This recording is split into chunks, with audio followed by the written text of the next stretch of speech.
नमस्कार, मी बापूजी महाराज वांगणकर.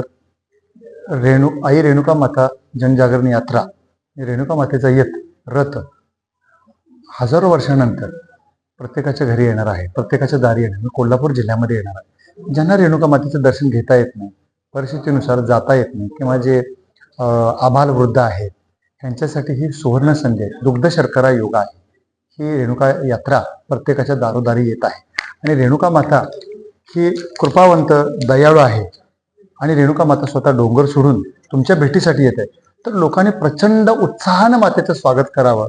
तिचं रांगोळ्या घालाव्या, पायघड्या घालाव्या, फुलांची रास करावी आणि आईचं प्रचंड उत्साहाने स्वागत करावं. आई स्वतःहून तुमच्याकडे येत आहे.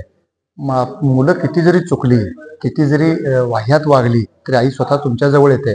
तर प्रत्येकानं आईजवळ जावं. आई सगळ्यांच्या चुका माफ करून आपल्या पदरात घेत आहे आणि आईच्या दर्शनाचा सगळ्यांनी लाभ घ्यावा. आईच्या चरण पादुका, कुंभकलश, मानाची वस्त्र, भंडारा, या सगळ्या गोष्टी डोंगरावरून खाली येत आहेत.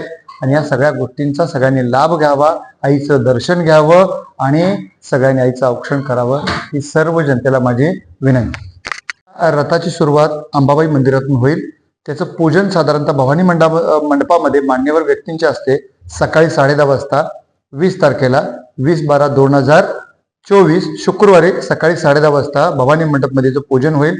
अंबाबाई मंदिरामधून हा रथ निघेल आणि रथ निघाल्यानंतर प्रथम तो लक्षतीर्थ वसाहत, वारे वसाहत, राजारामपुरी, सदर बाजार, कन्हाननगर, रमणमळा आणि कसबा बावडामध्ये रथयात्रा निवासस्थानाला कसबा बावडामध्ये असेल. अशा पद्धतीने ह्या रथयात्रेचा मार्गक्रमण असेल. त्या पद्धतीनं दुसरा दिवस, तिसरा दिवस असं 29 तारखेपर्यंत पूर्ण जिल्हाभर हा रथ फिरणार आहे. आणि ह्याचं रथाचं समारोप साधारणतः 29 तारखेला इचलकरंजीमध्ये रविवारी खवरे मैदानमध्ये याचा समारोप होईल. तर त्या समारोपालाही सगळ्यांनी उत्साहानं हाजरी लावा. त्यामध्ये मान्यवर लोकांचे प्रवचन, कीर्तन, या सगळ्या गोष्टी घडतील.